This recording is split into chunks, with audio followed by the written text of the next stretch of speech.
Olá, amigos, irmãos do Grupo Espírita Maria de Nazaré da ilha de Itamaracá.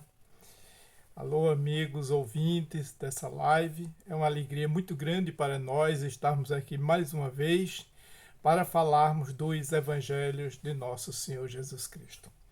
Então, nesse momento, antes de iniciar realmente a nossa conversa, nós vamos sintonizar com os benfeitores espirituais, com os dirigentes espirituais do GEMAN e vamos levar os nossos pensamentos em prece a Deus. Deus nosso Pai, de infinita bondade e amor, nesse momento queremos te agradecer por todas as dávidas recebidas, as oportunidades que nos são dadas para aqui estarmos refletindo sobre os ensinamentos do nosso Mestre Jesus. Abençoa-nos, Deus, abençoa-nos, Jesus, para que no decorrer dessa nossa reflexão a respeito dos ensinamentos de amor, possamos absorver esses ensinamentos e pôr em prática no dia a dia, ao mesmo tempo em que possamos interpretá-lo de forma clara para os nossos irmãos que estão conosco neste momento, refletindo sobre essas lições. Na tua paz e no teu amor, nós pedimos permissão para iniciar o encontro de hoje. Bem, meus amigos e meus irmãos, hoje nos foi dada a incumbência de refletir sobre o capítulo 8º do Evangelho segundo o Espiritismo, Bem-aventurados que têm puro o coração, mais precisamente no item 11 a 17, onde trata de escândalos. Se a vossa mão é motivo de escândalo, cortai-a. E quais são as reflexões que nós temos a respeito desse tema? Então vamos ver o que nos diz o evangelista, no caso Mateus. Nós vamos encontrar esse texto lá em Mateus capítulo 5.9 e 30, 18, 6 a 11. Onde Mateus nos fala o seguinte: se alguém, ou melhor, se algum escandalizar a um desses pequenos que crê em mim, melhor fora que lhes atasse o pescoço uma dessas mós, que um asno faz girar e que o lançasse no fundo do mar. Ai do mundo por causa dos escândalos, pois é necessário que venham escândalos, mas ai do homem por quem o escândalo venha. Tende muito cuidado em não desprezar um desses pequenos.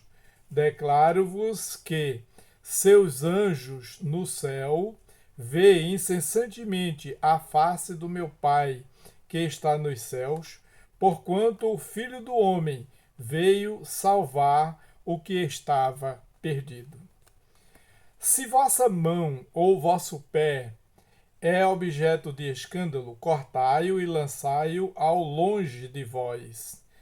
Melhor será para vós que entreis na vida tendo um só pé ou uma só mão, do que terdes dois e ser lançado no fogo eterno. Se o vosso olho vos é objeto de escândalo, arrancai-o e lançai-o longe de vós. Melhor para vós será que entreis na vida tendo um só olho, do que terdes dois e serdes precipitados ao fogo do inferno. Então, nós vamos ver nesse texto de Mateus uma leitura assim um tanto quanto complexa, onde a gente fica pensando, se a gente for interpretar o pé da letra, tudo que está escrito, seria um pouco esquisito, não é? Quando ele começa aqui falando, não é, que se nós tivermos alguma atitude, alguma ação que venha a escandalizar, né, melhor fora se atasse no nosso pescoço uma dessas mós, ou seja, aquelas pedras grandes, pesadas, que se utilizava na época nos moinhos, né, para moer os cereais, e a gente ficasse rodando aquela pedra como os asnos, no caso o burro, né, para girar e que lançasse ao fundo do mar. E aí Jesus se utilizava desses recursos didáticos, ou seja, das figuras, para facilitar a compreensão. Principalmente naquela época, ele usou a figura da mós, que era a pedra que todo mundo conhecia, do asno, ou seja, do burro, né? Mais adiante aqui, Mateus fala, tende muito cuidado em não desprezar um desses pequeninos. Então, já era uma preocupação do Mestre Jesus com o que nós poderíamos fazer para melhorar o mundo, se referindo aqui às crianças, aos pequenos. E a gente vê nos dias de hoje quantas crianças, não só crianças órfãs ou abandonadas nas ruas, mas as crianças que muitas vezes estão dentro de um lar cheio de todos os recursos materiais, financeiros, mas falta-lhes o essencial, que é o amor, a educação, o carinho, o afeto dos pais, a condução desses pais para um caminho seguro, para a valorização da vida. E é por isso que nos dias de hoje a gente vê o índice enorme de adolescentes, de crianças, até de crianças se suicidando. Isso são escândalos, porque as crianças, os adolescentes hoje, eles procuram extinguir a sua própria vida por falta, não é, de perspectiva, por falta de uma base segura da certeza da vida espiritual, da vida futura. O embasamento religioso não tem uma religião só por tê-la, mas a religião como uma forma de ensinamento moral baseado nos princípios cristãos. Nos comentários aqui nós vamos ver, de Kardec, que no sentido vulgar, escândalo se diz de toda ação que de modo extensivo vá de encontro à moral ou ao decoro. O escândalo não está na ação em si mesma, mas na repercussão que possa ter. A palavra escândalo implica sempre a ideia de um certo arruído.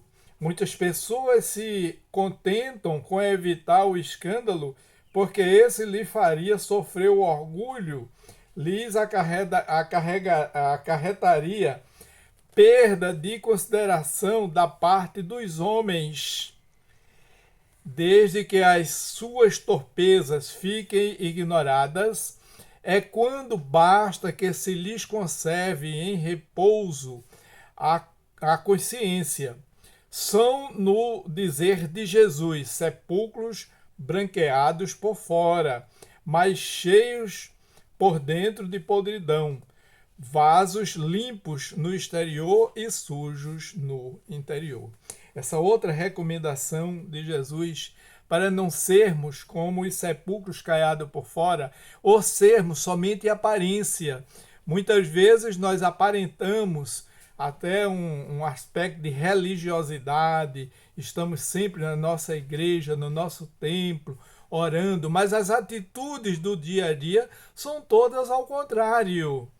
E, pasmem, algumas pessoas ainda chegam a dizer, não, eu sou cristão dentro do meu templo, nos referindo ao centro espírita, né?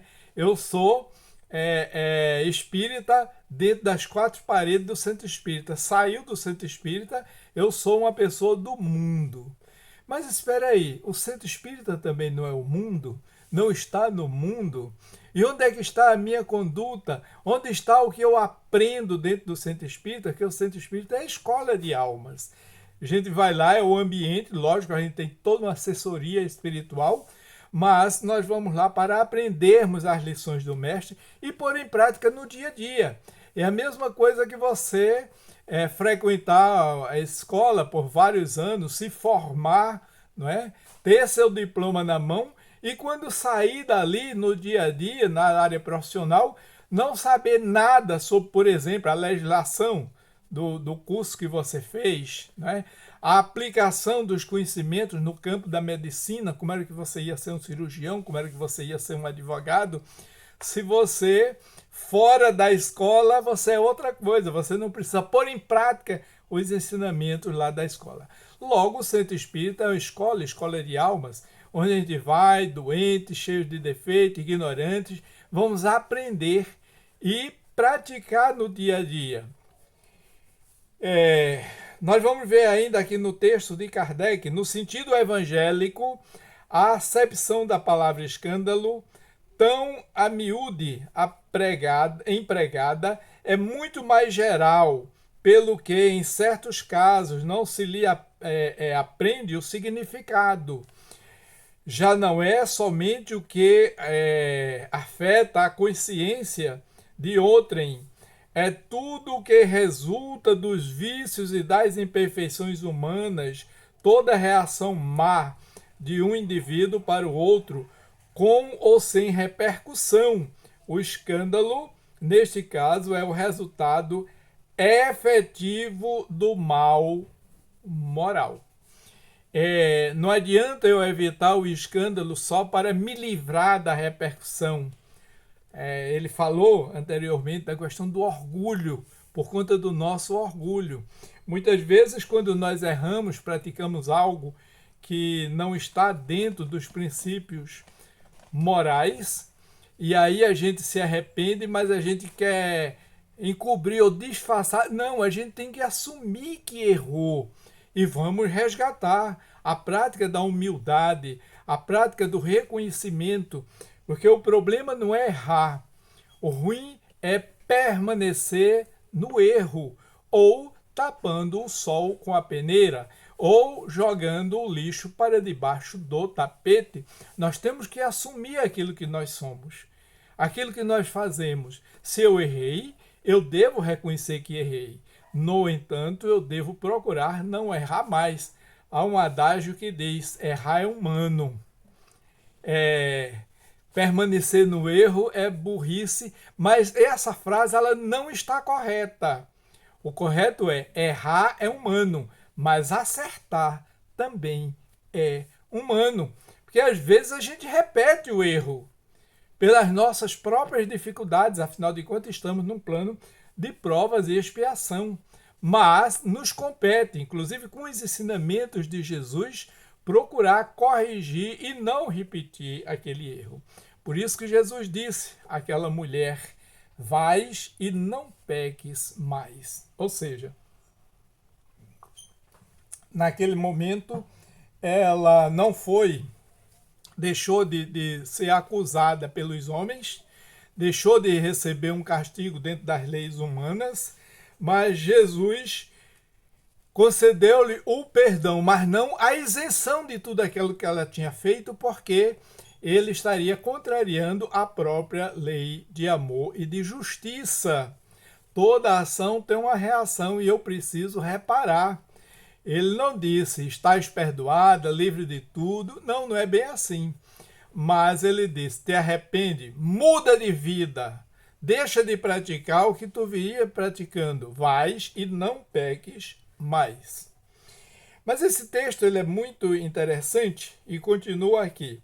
É preciso que haja escândalo no mundo, disse Jesus. E a gente diz: meu Deus, por que é preciso que haja escândalo? E a gente vê que toda vez que tem uma crise, em qualquer campo, né, em qualquer segmento, traz muitas dificuldades, mas nos impulsiona a desenvolver a criatividade. É tanto que se diz, né, os profissionais da área de recursos humanos, de gestão, quando a crise, você tira o S e fica CRI. É o momento de criar, de usar a criatividade, de buscar alternativas. Nós estamos vivendo um momento de muitas crises no mundo. A guerra, as pandemias, Nós estamos num momento de transição. Por que tudo isso?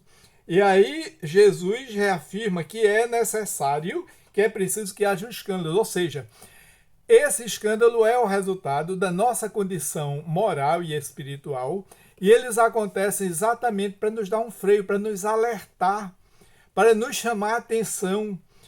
E mesmo assim, a gente observa que em muitos grupos, todo esse sofrimento não provoca modificação.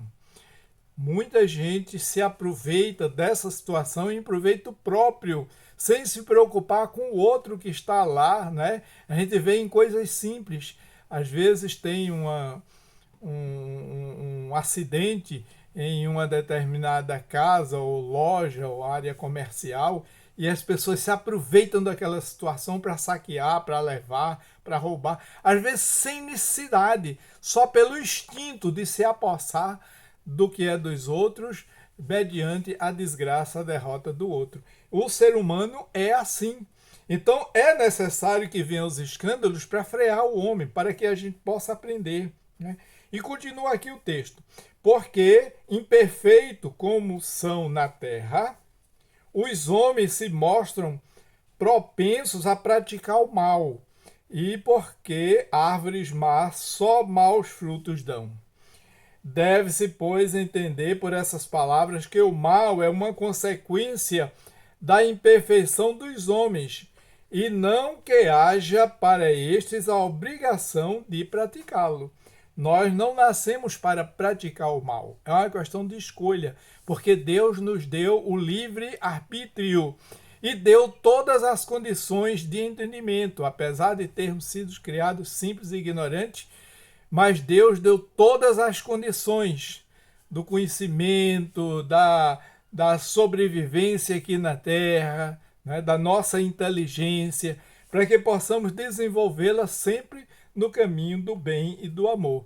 E muitas vezes nós deixamos de lado essa oportunidade de crescer e buscamos as coisas fáceis. Esquecemos que tudo aqui na Terra é perecível, menos as nossas ações, as nossas atitudes.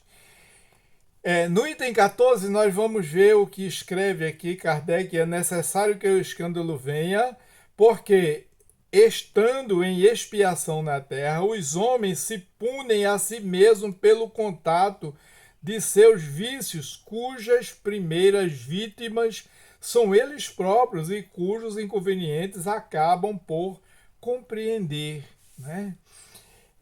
Quando estiverem cansados de sofrer devido ao mal, procurarão remédio no bem. E aí é outra questão para a gente refletir.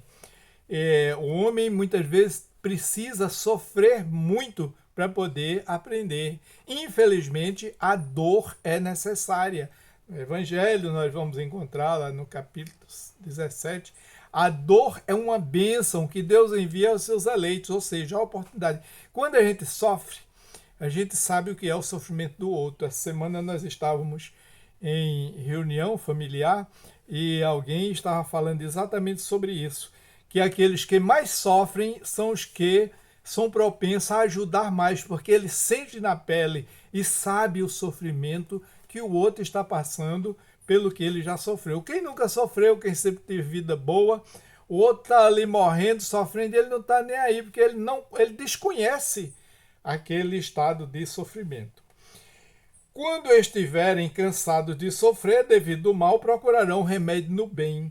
E quantas oportunidades nós estamos tendo, meus irmãos, de caminharmos no bem, no amor, na caridade, na benevolência, na fraternidade uns com os outros. A pandemia tem nos provocado isso. Então, sempre é oportunidade que nós temos, mesmo diante das coisas ruins, dos escândalos, para que a gente possa aprender, crescer e evoluir.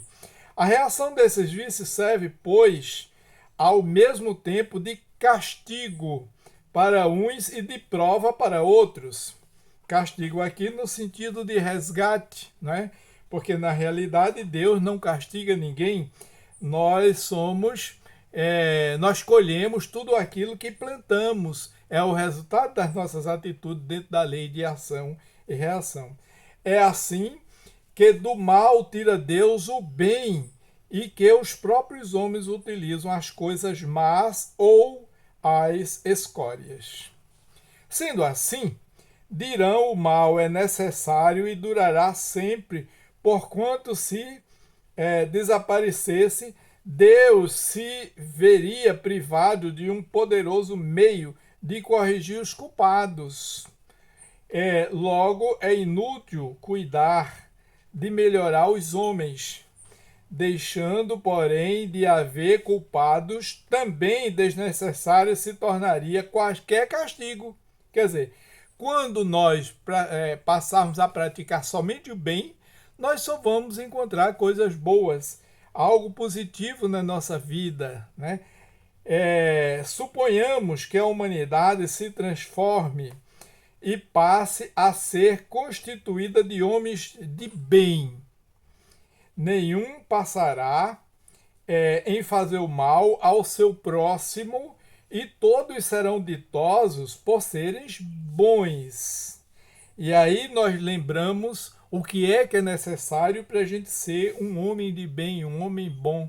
É só a gente ir lá no capítulo 17 do Evangelho segundo o Espiritismo, seres perfeitos, e começarmos a analisar o item 3, o homem de bem, quando Kardec diz: o homem de bem é todo aquele que pratica a lei de justiça, de amor e caridade, e ele sai anotando uma relação de atitudes que o homem deve praticar no dia a dia para ser um homem de bem. Eu sempre digo, seria interessante que a gente... É interessante ler todo o Evangelho, mas se a gente ler somente o item 3 do capítulo 17, o homem de bem, é como se ali fosse um resumo de todos os ensinamentos de Jesus, se a gente analisar item a item e começar a praticar item a item.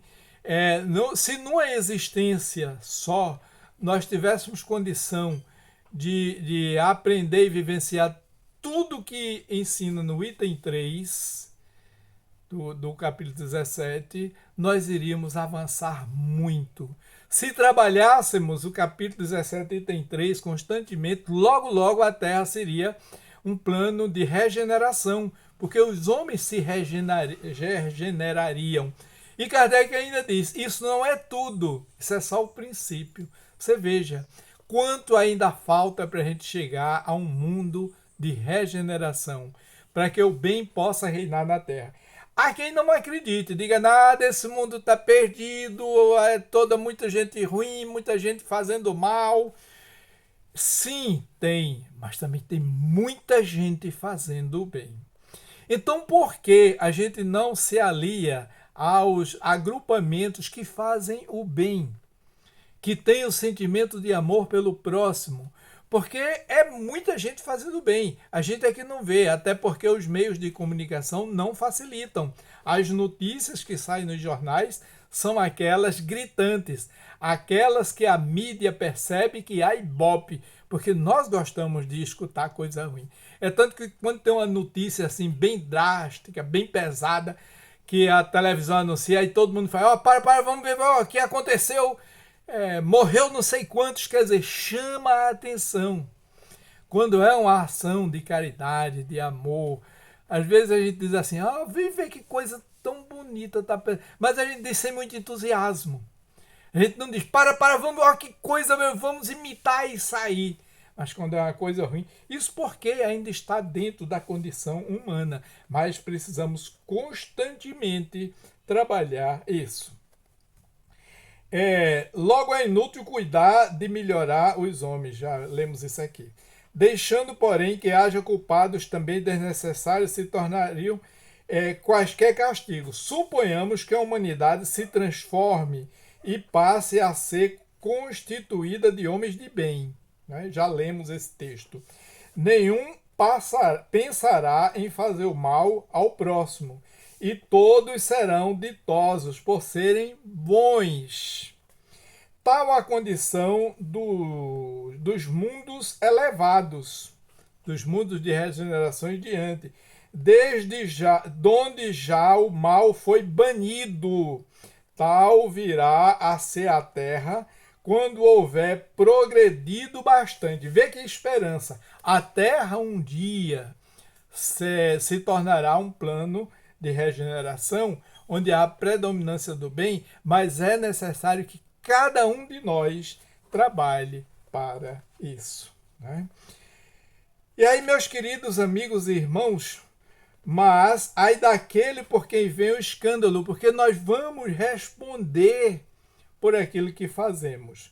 Se a vossa mão causa escândalo, cortai. Ou seja, quantas vezes não é essa figura enérgica, esta que seria absurda se tomar ao pé da letra, mas se entendermos realmente o sentido. Muitas vezes nós viemos numa encarnação sem um braço, sem um pé, sem um olho, sem a visão.